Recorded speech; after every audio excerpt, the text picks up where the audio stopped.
All right. Well, I guess I have to apologize to start with, which actually fits in really well with what I was going to share first. Okay, let's see.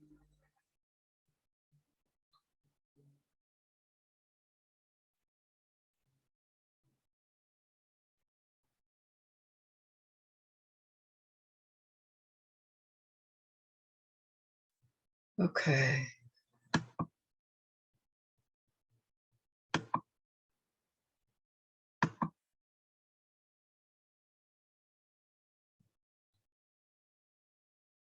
All right, now I'm going to start the program. Screen share.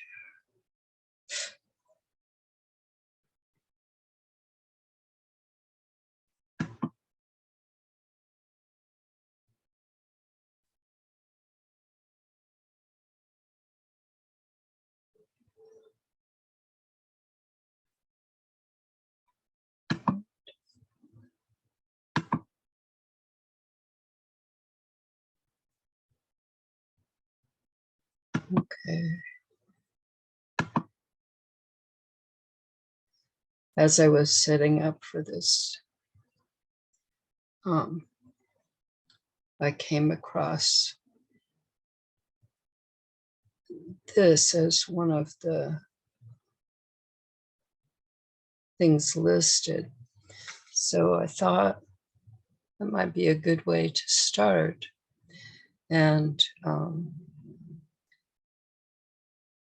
apologizing because slightly early and ended up getting on now. Okay, let's see. This first slideshow is from something that I created a number of years ago.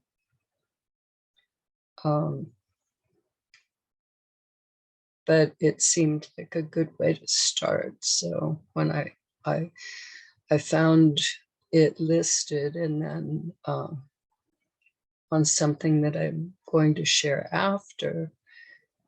And so I checked it out. Seemed like a good way to start. So this was still once the starting of the Raise Happy Kids started. Respected kids, because power of respect was the focus of those days. I hope this is not going to, there. Oh, good, Brian's here.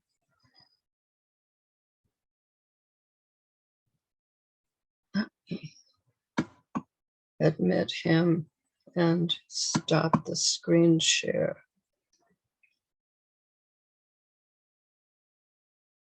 We'll go back to it.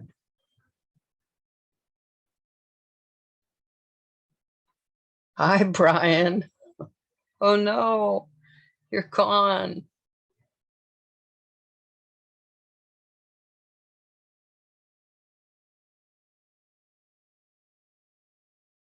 Now what? Okay, let's try screen share again.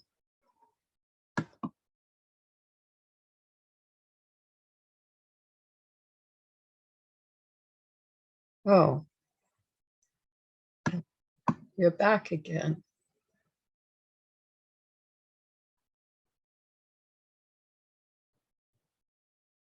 This is very strange.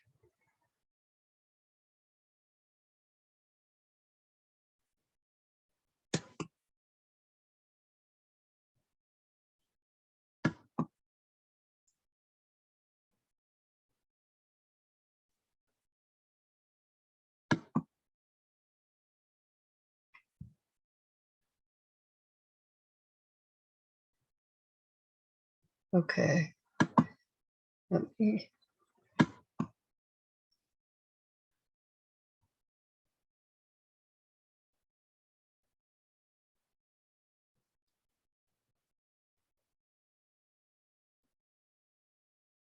hi, Brian.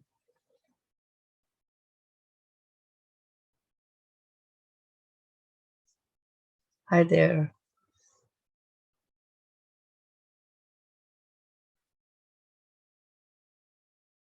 You are muted. Is that how you want to be?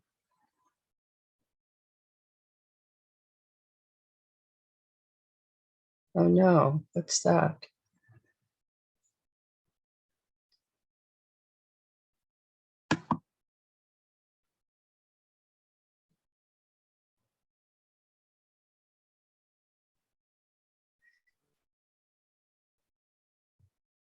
Hi, Brian.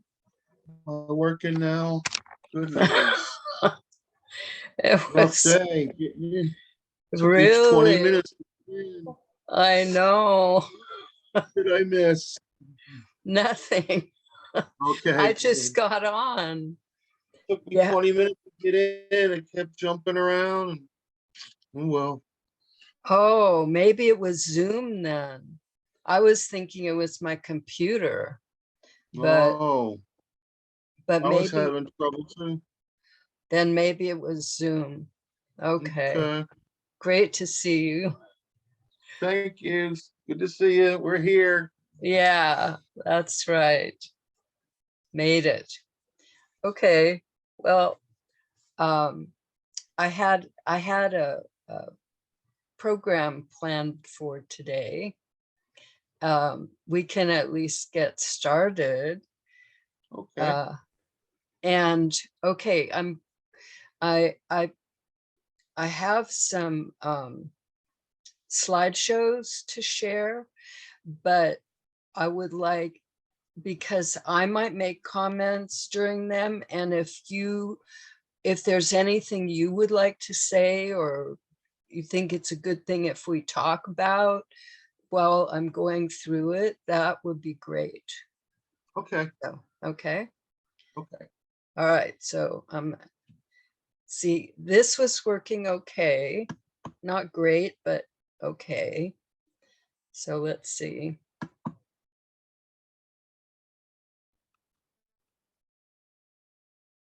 Oh, now what?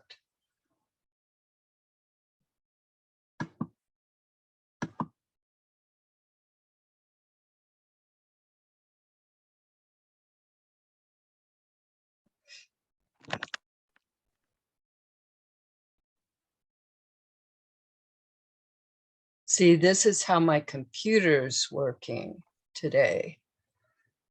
Slow, Okay. but I guess add Zoom to it and it really was slow. Mm. But it could do this slow on its own. Not all the Mm. time, but sometimes.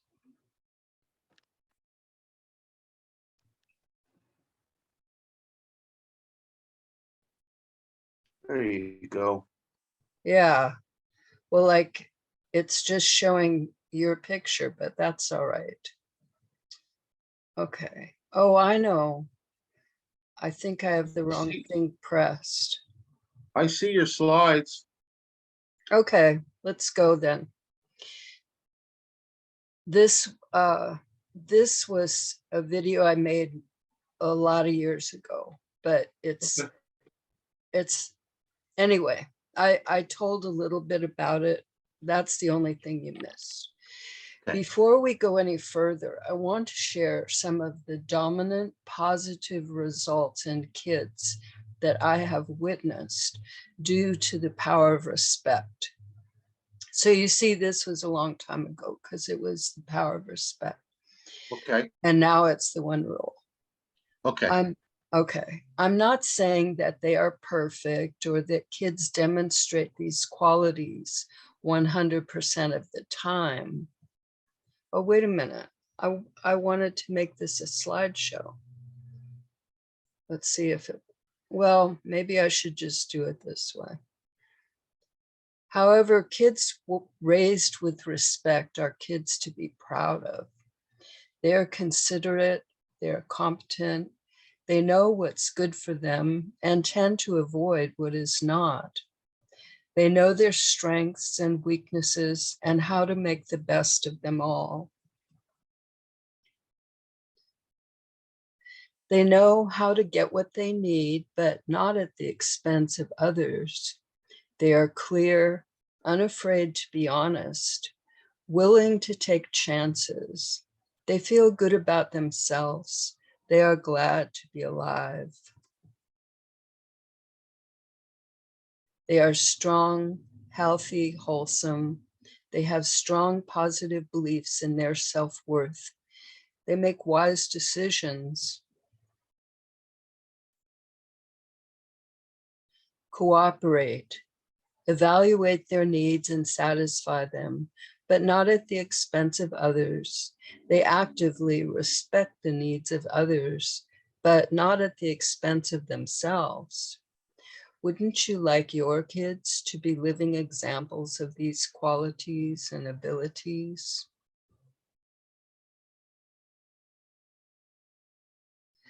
Imagine your home with no conflicts, struggles have vanished, struggles have vanished. Everyone is getting along, helping each other. This doesn't mean that there are no differences in opinion, values, interests, needs, but you now have the means to harmonious solutions. And each of you know this, believe in it, practice it, and reap the benefits.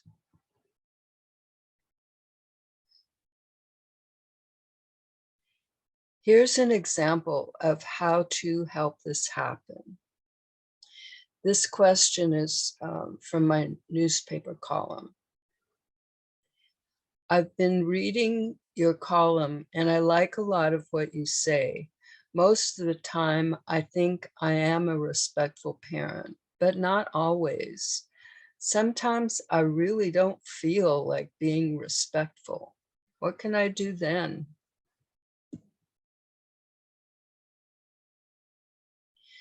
When you are feeling frustrated, disappointed, frightened, tired, hungry, it is more difficult to treat others with respect. If you don't want to do or say things that you might regret later, have several plans of action to help prevent this. For example, if you have a centering practice, now is a great time to use it. Have a private place to go and be until you feel you can treat those around you with respect. A self-imposed timeout.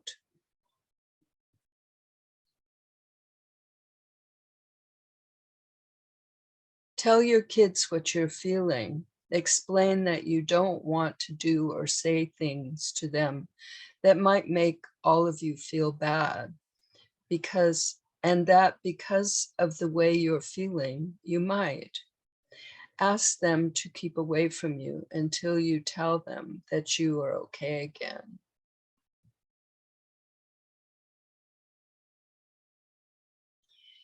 If your kids are babies and too young to understand, arrange to have someone, a partner, relative, friend, neighbor, babysitter, childcare buddy, watch the kids while you take care of yourself. Be sure to make time to have the experiences that make you feel good about yourself and your life.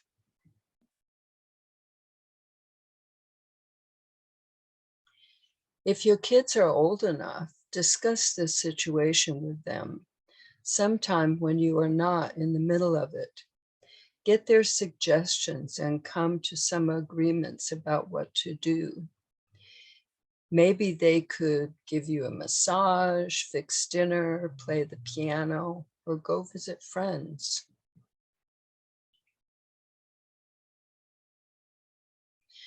Sometimes your kids are also feeling frustrated, disappointed, frightened, tired, or hungry at the same time you are.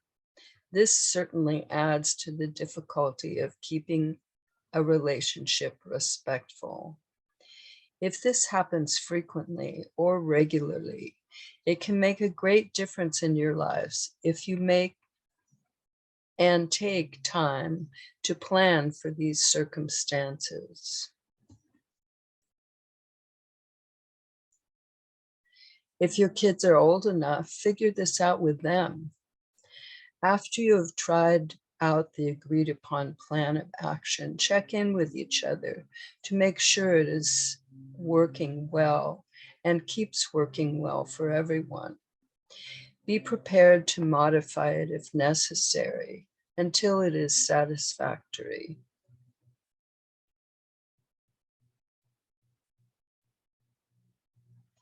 When your children are very young, please arrange to have someone who can help you and or them during these times. It can make all the difference for you and the children if you can get relief when you need it. It is relief for them too, not having to suffer from their own hardships and yours also.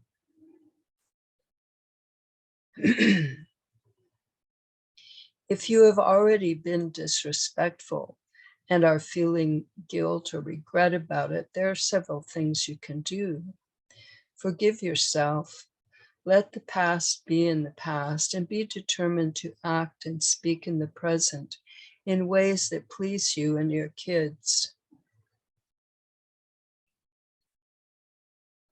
Apologize. That's what I had to do today. This is a positive step toward changing behavior patterns that you don't like. It can help you speed up the process of change, the process of remembering the ways you really want to act.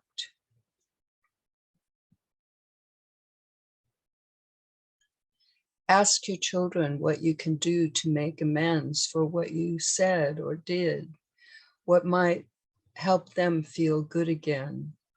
You speed up your rate of change when you take more inspired action in your chosen direction.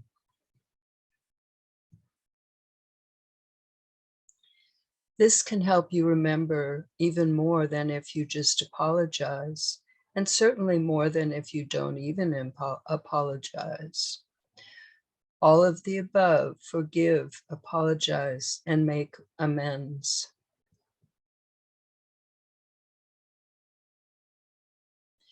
Remember that every act of respect helps improve the emotional climate. It increases people's feeling of safety, happiness, and peace. When a person feels good, this spreads to everyone else they contact. So practice respect as much as you can for the good of us all. And now I would say, these days, I would say, use the one rule because it has all of this built into it. Okay, now let's stop this share.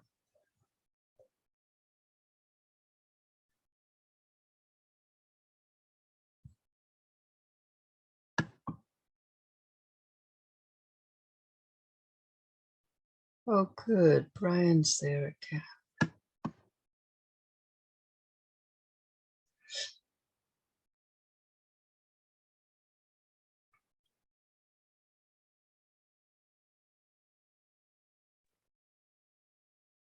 Hi, Brian. I'm back. Right. Oh, well. I finished the first slideshow. Okay. Go keep fill me in, keep going. Okay. Sorry, I don't know what's going on. Yeah, I know. Same here. You know. Oh, well.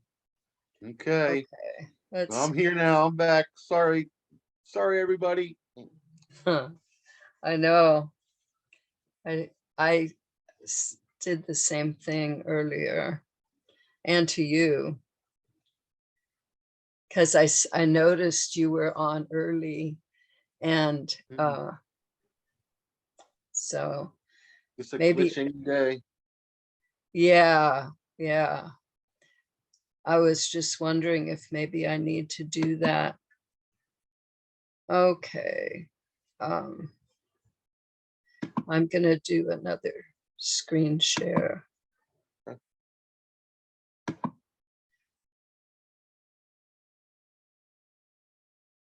It was when I was looking at the script for this next one, that's when I found that other one. Otherwise, I might not have done it. Okay, this was from one of the first. Now I'm going to try it in actual.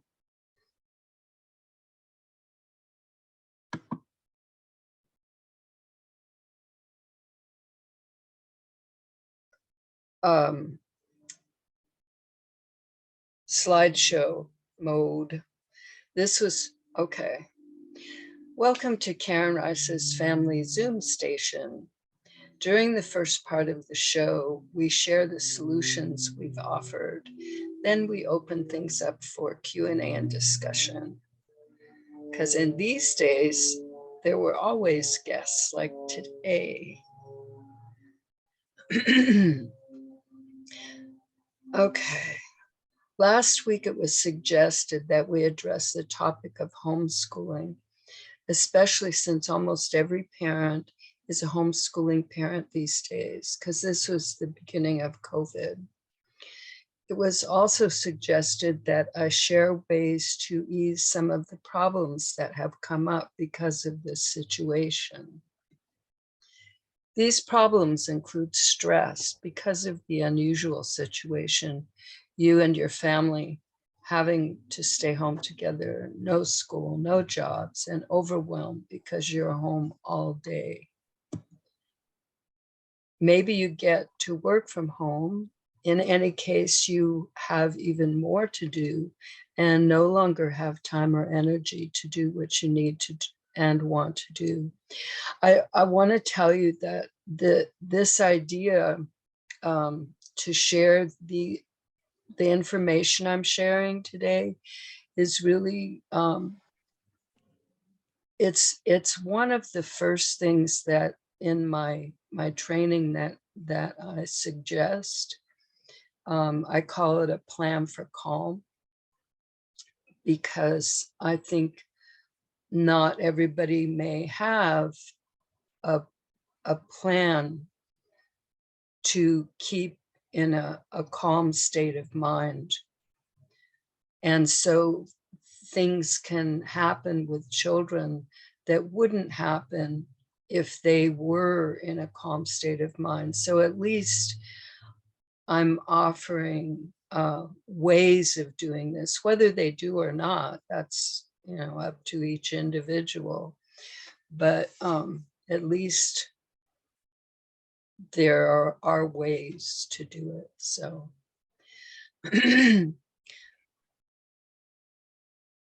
so today I'm going to share a few simple strategies with you so that you can ease your stress, reduce your overwhelm.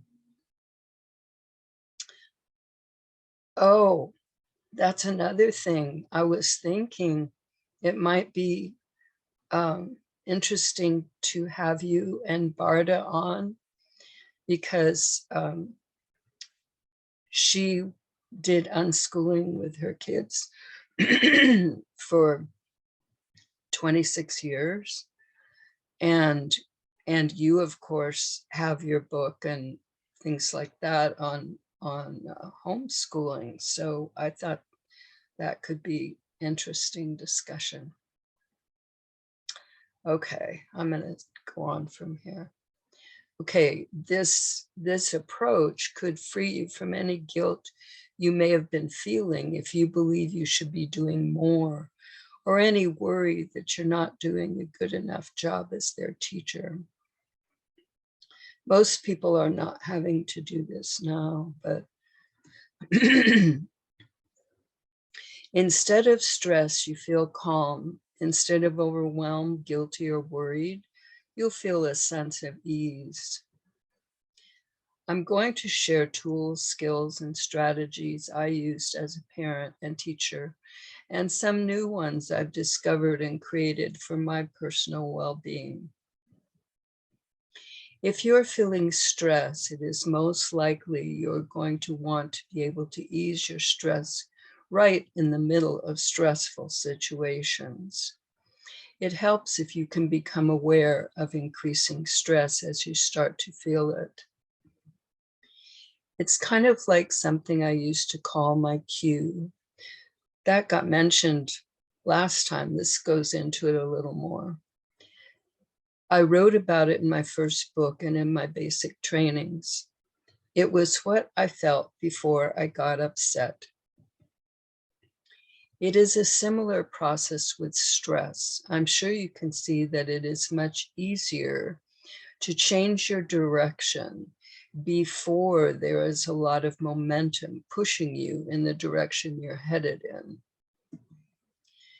Pay attention to how you're feeling. Notice changes. Maybe you'll notice a tightness in your neck or shoulders.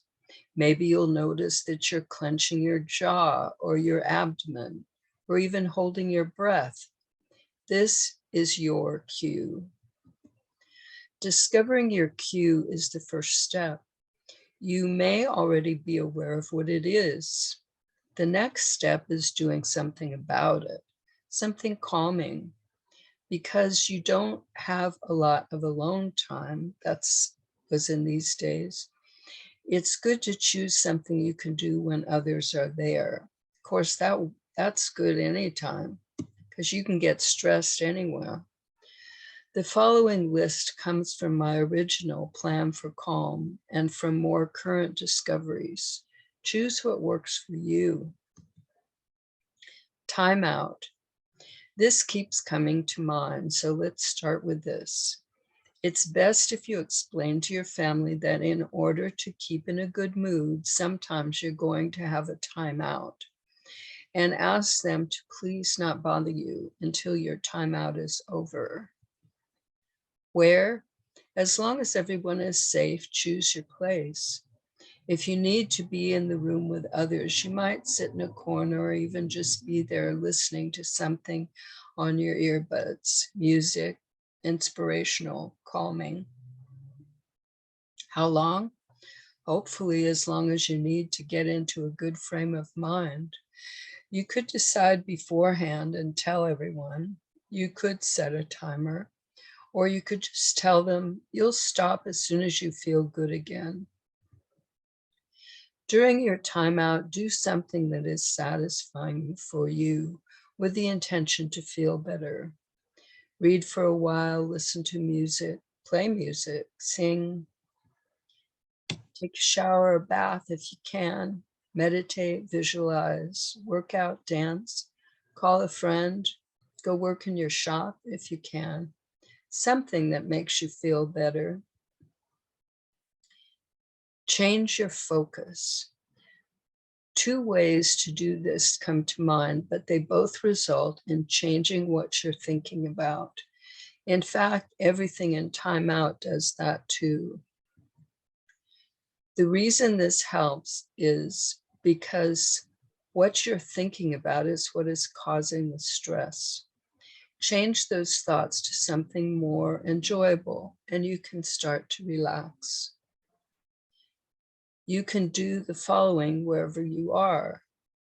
Observe something you enjoy, something in nature, your pet, your kids. Think an enjoyable thought, at least a more enjoyable thought from the past, the present, or the future. Just focus on your breathing. Take deep, slow breaths. This is how we breathe when we're calm. My pattern interrupt. Choose a positive phrase, word, sentence, mantra. Repeat it silently in your mind.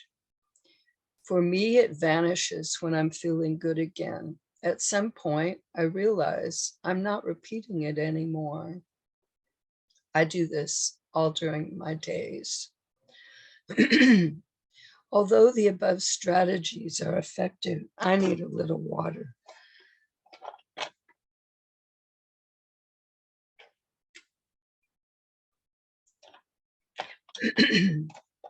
At reducing stress and overwhelm, the following strategy can prevent much of your stress and overwhelm from being created, especially when it comes to your kids. Imagine your home. Everyone is getting along, helping each other. This doesn't mean there are no differences. This is probably from the other video. In opinion, values, interests, needs, but you now have the means to harmonious solutions. And each of you know this, practice it, and reap the benefits. The one rule does it all. Knowing and following the one rule is all you really need to create harmony between you and your kids. I had already realized and documented that over the years, I raised my own children, worked with hundreds of children as head teacher in the Montessori school I co-founded, and in public schools after that. I had used, discovered, and created 108 tools, skills, and strategies. One evening I was thinking, do people actually have to learn and know all of these 108 tools, skills, and strategies to be able to raise happy kids? It seems so unlikely. Then I asked myself a question. What is the least that people need to know about what I've learned about raising happy kids so they can most quickly and easily raise their own happy kids, or something like that? Simple. During that evening, little by little, it was uncovered in my mind, going deeper and deeper, like digging for buried treasure, until I found it. Wow, that's it. That's all people really need to know. If they know this and use it, it takes care of all the rest. I was amazed.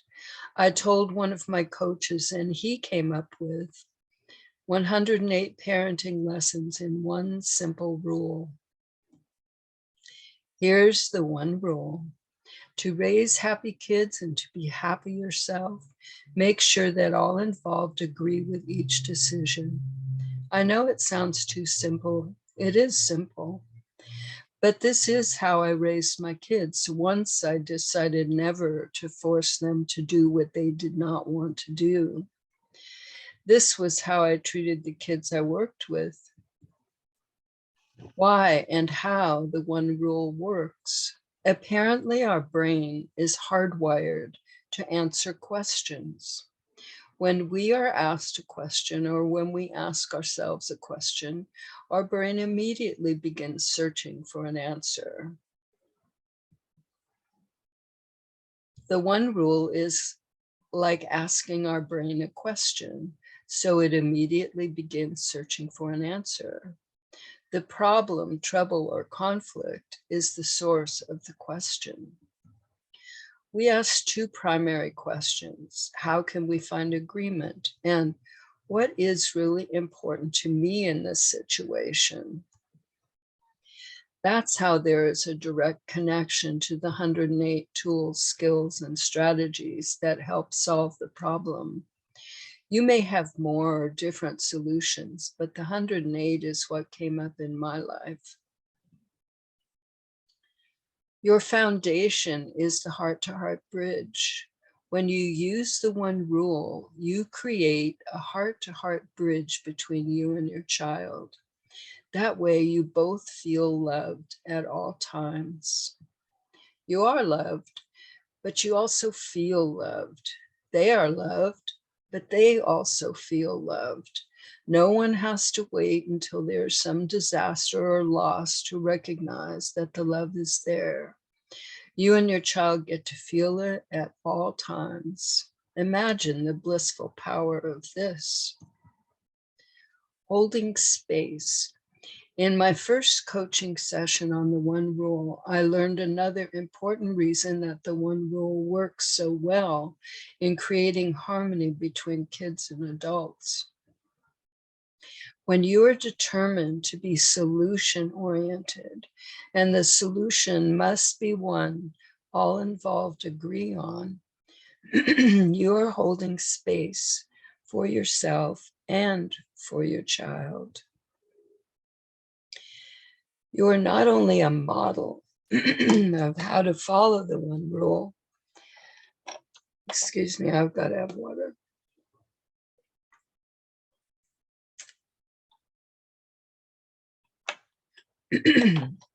When you hold space for yourself, being determined that your needs get met too, you are helping them learn how to follow the one rule too. One of the most important reasons that the one rule works is that it does not deny anyone. We are each part of the agreement. Okay.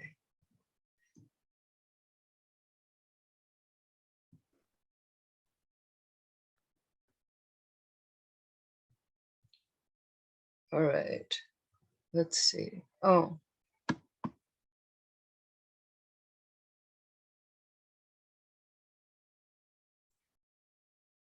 Okay, I do have, whoops. I do have other things, but I don't know that there's time. And I kind of wanted to talk with you because, let's see.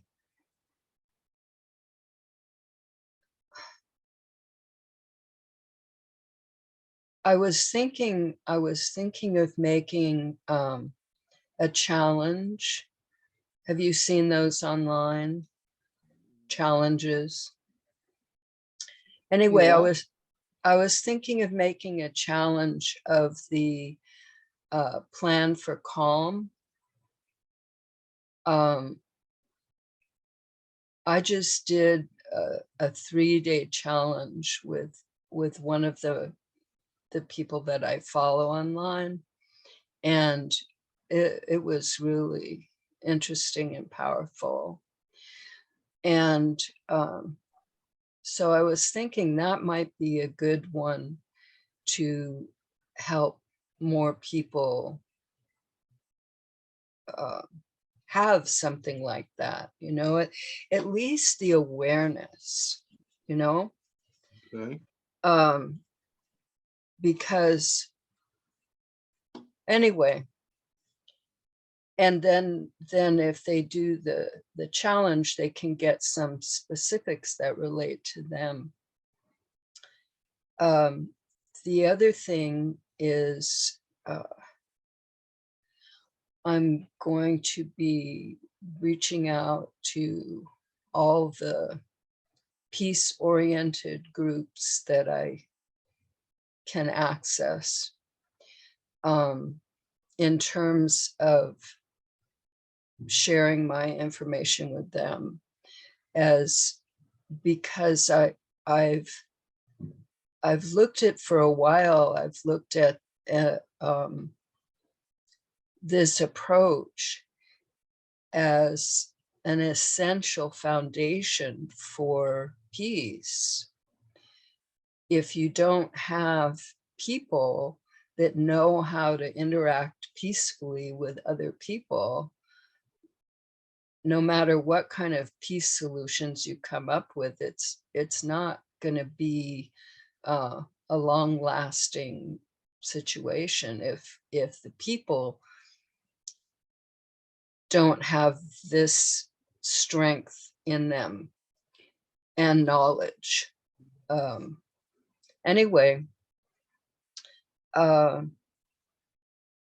so that's another thing I'm going to be doing. And also next week. I thought of it this week, but I'm gonna start next week because I have to learn how to do this. But I'm going to send out the links for this show to the people. There are two places that I'm thinking of. One is people that are already on my mailing list. They should be getting these links, and people that are in the Facebook group. So yeah, so I'm going to be doing that, and also putting out, I'm in the final stages of what I'm thinking of is my signature course. I don't know if you got a chance to take a look at it that I sent. I did. I briefly checked it out. Yeah, well, that's just one part of it. The other is Q&A, a live Zoom Q&A. And the other is what I call the one rule in action. And I was going to go through a couple of my stories where they demonstrate that, because I feel that this little training, and especially that part of it, where like if we did it on a Zoom, like let's say we're partners in the training, and there are other people. So each of the partners or small groups, depending on what they want to do, goes to a breakout room, and they have figured out what issue they're going to deal with. And then they figure out, using the one rule, they figure out a harmonious solution. And then they come back to the main group and they share it, whether they act it out or they just tell about it. I don't think it's that critical. Originally, I was thinking people would do role play with it, but I think it doesn't have to be if people are not comfortable with it. Some people might not be comfortable. But this anyway. And then after something that I had put in my original Thinkific version of this training was a certificate. And so I'm going to include that. I've gotten feedback from people that would be a really something they would like. So that's fine if they go through the whole process and they do the sharing of how they solved it. And one of the things is that having people share this, you get to see there's so many, like last time that came up, I think that there's so many oh yeah, it did, because there was the way I wrote about something and the way you thought about it. There can be many different solutions that are harmonious for the people involved, and that everyone gets to see. And that's kind of the essence of this approach, really. So anyway.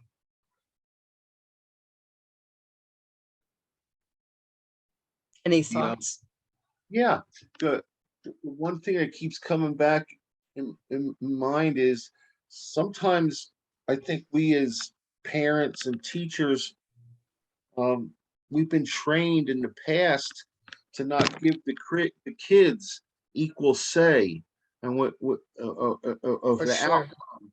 And I think we were under the contention the kids don't know what they want, and it's up to us as a leader to tell them what their needs are. But I think in your teachings, you're giving them an equal opportunity as the teacher or the facilitator to let the children pick what they want and let it be known what their needs are and be able to express themselves. Um, Well, I like, discovered that 2-year-olds are really clear about what they want.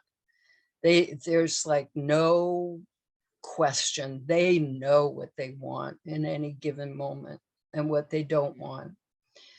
And I think if we encourage it, it keeps that knowledge, that ability to know keeps going. mhm. So I kind of, that's what I did with the kids. So And the relationship will grow after that because um, they've tried things and have experience to fall back on. So right. yeah, I can appreciate that. I keep thinking of people to say, "Well, I don't like Chinese food." I'm like, "Well, did you ever try it?" "Well, no, it just looks funny." You know what I mean? But so you don't know Right. until you try. And I Right. think that both parties involved need to be open-minded to that, to take chances. And when I talk to children, I I mention things like, "Are you open-minded or are you ready to go for an adventure? Are you ready to try Nice. something that you haven't done before?" And I know a lot of teachers put kids on a contract or they have a board on the wall and they get rewards for trying different things or for being open-minded. Huh. So that works out well. And I think Yeah. sometimes we get set in our ways and we have predetermined ideas of what we think is coming. An example of that is my granddaughter came home from school yesterday. She had a referral. She was sent to the office. So I got all worried, like, oh no. So they handed me the referral and I read it and it said, Brianna was sent to the office because she was caught being nice and helping someone. And the principal gave her a brand new pencil. So they tried to trick me because they knew in my head, whoever goes to the office was in trouble. Well, she was recognized for the opposite and got to go to the. Wow. Now, to me, that's learning in process. That's a way, Cool. and so I'll treasure that referral. But they tried to trick me, Right. because they thought that I would be tricked to say, "Oh, well, referral is always negative," and it's not necessarily the truth. Yeah, but it did used to be. Right, right. Always. And that's why Yeah. you write, and that's why you're constantly writing those scenarios to show us that outcome can change to be positive. It doesn't have to be preconceived negative situations as the outcome all the time. Right. And that's what we're doing Right. here. Yep. That's right. Everybody gets a fair share of making choices. We're not being bossed around as if somebody's a slave and someone's a master. We're all equal, Right. all free. Yes. That's what I like about the one rule. Cool. Me too. Yeah. Well, probably should go. Yep, you're at your time. All right. Well, Okay. it Thanks was, so much. it was a little choppy, but we got through it. Yeah, Another we good did. day. All right. Okay. I got plenty to talk to you about in the future, so I'll see you in the future. Okay. All right. Thanks, Karen. Yep. Bye, Bye. everybody. I talked about tools, so I want to talk about that in the future. Oh, All right. yeah. Yeah, our friend contacted me, so we'll talk about that later too. Okay, He misses us. All right. sounds good. All All right. Bye. right, bye.